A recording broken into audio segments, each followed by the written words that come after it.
तो आइए स्टूडेंट्स देखते हैं क्वेश्चन नंबर 8। क्वेश्चन है train travels 360 kilometre at a uniform speed. कितना डिस्टेंस कवर करता है? डिस्टेंस है 360 किलोमीटर। उसकी एक यूनिफॉर्म स्पीड है। If the speed had been 5 kilometre per hour more. Speed को हम लेट कर लेते हैं, लेट स्पीड बी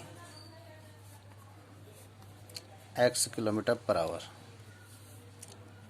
आगे कहता है कि if the speed had been 5 kilometre per hour more, अगर ये स्पीड 5 किलोमीटर पर आवर ज़्यादा होती है, यानी पहले x था तो अगर ज़्यादा होगा तो कितना हो जाएगा? x plus 5 kilometre per hour हो जाएगा।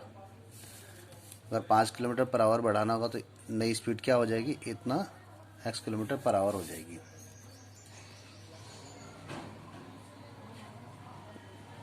मोर would have taken 1 hour less for the same journey.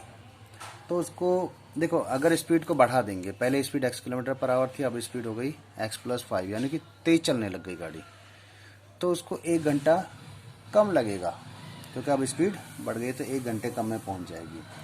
Find the speed of the train, तो ट्रेन की स्पीड फाइंड करनी है। तो अब इस केस में देखते हैं कि ओरिजिनल उसका कितना टाइम लगना था, डिस्टेंस इतना एंड स्पीड इतनी, तो टाइम क्या होगा? टाइम इज इक्वल टू होता है distance upon speed, that is distance 360 divided by x। Original time उसको इतना आवर का लगना था।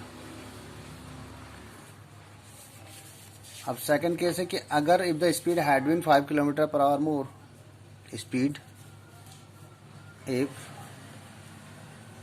Speed is x plus 5 kilometre per hour, 5 kilometre more तो हो गया, x प्लस 5 किलोमीटर, अगर इतनी स्पीड हो तो क्या होगा? उस केस में इसका जो टाइम लगेगा, time in this case will be, distance तो सेम ही है 360 अपॉन, लेकिन स्पीड अभी चेंज हो गई है, x प्लस 5 हो गया, तो नया टाइम इतना होगा। लेकिन अकॉर्डिंग टू क्वेश्चन ये कह रहा है कि इस टाइम और इस टाइम का जो डिफरेंस है, अकॉर्डिंग टू क्वेश्चन, जो T1 और T2 है, इसको अगर मैं T1 ले लूँ और इसको T2 ले लूँ, तो कौन सा टाइम बड़ा है? T1 बड़ा है, क्योंकि T1 में स्पीड कम है, T2 में स्पीड ज़्यादा है। तो T1 में जब स्पीड कम होगी तो टाइम ज़्यादा होगा। अकॉर्डिंग टू क्वेश्चन इन दोनों का डिफरेंस 1 निकाल देंगे हम।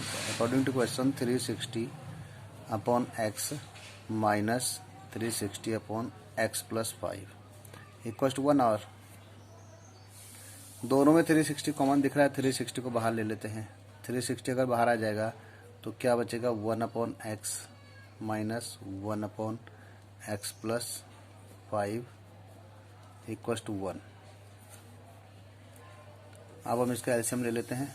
360 को एज इट इज छोड़ देते हैं यहाँ पे और इसका एलसीएम ले लेते हैं। तो एलसीएम लेने पे यहाँ x और x इंटू एक्स प्लस 5 का मल्टीप्लाई हो जाएगा, x इंटू एक्स प्लस 5। जब x से डिवाइड करेंगे तो x कट जाएगा, बचेगा क्या? x प्लस 5 बचेगा, और इससे ये x प्लस 5 कट जाएगा तो बचेगा क्या? x, और x 1 को मल्टीप्लाई करें तो माइनस x यहाँ पे आ गया इक्वल टू 1। अब यहाँ पे हमें ये x से x को काट देना है, ये तो कट रहा है तो इसको काट देते हैं। 360 से 5 को मल्टीप्लाई कर देते हैं तो ये आ जाएगा 0 0 1800 अपॉन, नीचे क्या आ जाएगा मल्टीप्लाई करके? X square plus 5x, x square plus 5x equal to 1। तो एक ये बन जाएगा हमारा एक्स स्क्वायर, यहाँ क्रॉस मल्टीप्लाई कर देंगे तो x square plus 5x equal to 1800। एक तरफ ले आएंगे इसको भी 1800 को, तो क्या बन जाता है? ये x square plus 5x minus 1800 equal to 0। अब इसका मिडिल टर्म स्प्लिट कर सकते हैं हम। तो देखो, इसका मिडिल टर्म स्प्लिट करना तो आपको आता होगा, कैसे करना है एक बार मैं आपको बता देता हूँ कि 1800 के आप क्या करोगे? पहले प्राइम फैक्टर निकालोगे, और उसके प्राइम फैक्टर में आपको ये देखना है कि इसमें क्या क्या चीज़ें, कौन से दो नंबर ऐसे हो सकते हैं जिनका डिफरेंस आएगा 5 एंड उनका प्रोडक्ट आएगा माइनस का 1800। माइनस 1800 तभी आया होगा जब एक बड़ी होगी और एक छोटी होगी, मतलब एक प्लस में होगी और एक माइनस में होगी, तभी जाके माइनस का प्रोडक्ट आता है। तो यहाँ से इसका प्राइम फैक्टर निकाल। देखो मैं ये भी आपको बताता हूँ, जिनको प्राइम फैक्टर निकालना नहीं है, जिनको मिडिल टर्म ब्रेक करना नहीं आता, वो यहाँ पे ध्यान दे। पहली बात तो इन दोनों का जो प्रोडक्ट है वो माइनस में है। इट मीन्स ये जो बीच में मिडिल टर्म है, ये दोनों का डिफरेंस है। 5 क्या है? 2 नंबर का डिफरेंस है। इसमें एक प्लस है और एक माइनस है, और बड़ी वाली प्लस का है क्योंकि बड़ी वाली का साइन यहाँ पे लगा हुआ है। तो देखते हैं कैसे करना है इसको। इसके प्राइम फैक्टर में क्या आएगा? 2 से डिवाइड कर देते हैं। 2 से आया 900, 2 से आया 450, 2 से 225, 2 से डिवाइड नहीं होता, अब 3 से देते हैं। 5 2 7 और 2 9, 3 से डिवाइड हो रहा है। 3 7 जा एंड 3 5 जा, फिर 3 से डिवाइड होगा 25 टाइम, 5 से डिवाइड हुआ 5 टाइम और 5 से डिवाइड हुआ 1 टाइम। तो ये इसके प्राइम फैक्टर आ गए। अब यहाँ से हमें ये सोचना होता है कि किन दो, इसके दो फैक्टर का डिफरेंस, किन दो का डिफरेंस जो है 5 आ रहा है। देखो अगर 2 को लें हम अकेला और बाकी सारे को लें, 900 को लें, 2 और 900 का डिफरेंस, ये सारा नीचे कितना होगा? 900 होगा। ये बहुत ध्यान से देखना, ये अपने आप में एक बहुत बड़ा टॉपिक है आपका। जिनको मिडिल टर्म स्प्लिट करना नहीं आता वो इससे इस बात को समझ सकते हैं मिडिल टर्म कैसे ब्रेक होता है। 2 को अलग कर देंगे तो बाकी इन सबका प्रोडक्ट 900 है। 2 और 900 का डिफरेंस 5 नहीं आ सकता। 4 और 450 का डिफरेंस नहीं आ सकता। 8 और 225 का डिफरेंस, यहाँ से यहाँ तक 8 है। इसका और इसका डिफरेंस भी 5 नहीं पॉसिबल है।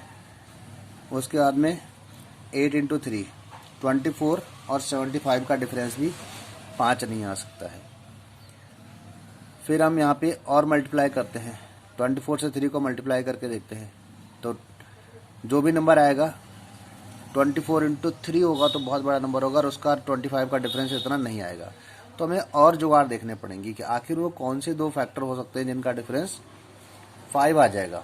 मल्टीप्लाई करके तो माइनस 18 आ ही जाएगा, उसमें तो दिक्कत नहीं हो, तो उसी के फैक्टर है। तो देखो इतने का डिफरेंस, इनको देखते हैं, इनको मल्टीप्लाई करते हैं। ये आ गया 45 और ये बाकी बचा क्या? 8 एंड ये बचा 5। इन दोनों का प्रोडक्ट तो आया, ये आया 40 और ये बन गया 45। इतना 45 और बाकी सारा छोड़ के कितना है? 40 है। तो 40 और 45 का डिफरेंस क्या है? 5।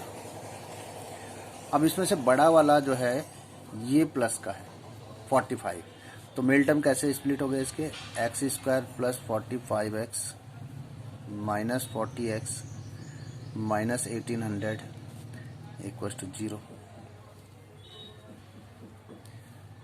अब कॉमन ले लेते हैं, x कॉमन लिया तो x प्लस 45 बचा, माइनस का 40 कॉमन लिया तो x प्लस 45 बचा इक्वल्स टू 0।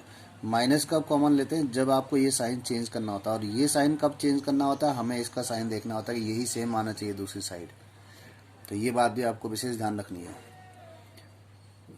x प्लस 45 एक फैक्टर आ गया एंड x माइनस 40 दूसरा फैक्टर आ गया इक्वल्स टू 0।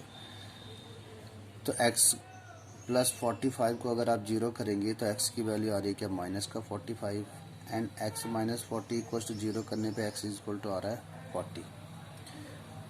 तो x हमारा क्या था? x हमने इसका स्पीड लिया था, तो स्पीड नेगेटिव तो हो नहीं सकती है। तो आंसर क्या आएगा? हम लिखेंगे इस केस में कि speed can not be negative, can not be negative. So answer is, so speed equal to 40 kilometre per hour. ये ट्रेन की ओरिजिनल स्पीड थी जो हमें फाइंड करनी है। शुरू में उसकी स्पीड ये थी। आई होप आपको समझ में आ गया होगा। अगर आपको मिडिल टर्म स्प्लिट नहीं करना आता तो इस पर मैं अलग वीडियो डाल दूंगा, बहुत सारे एग्जांपल आपको दूंगा, कुछ मैं सॉल्व करूंगा और कुछ आप उसमें प्रैक्टिस करेंगे। डेफिनेटली ये हो जाएगा और ये आपको करना ही चाहिए, आना ही चाहिए मिडिल टर्म स्प्लिट।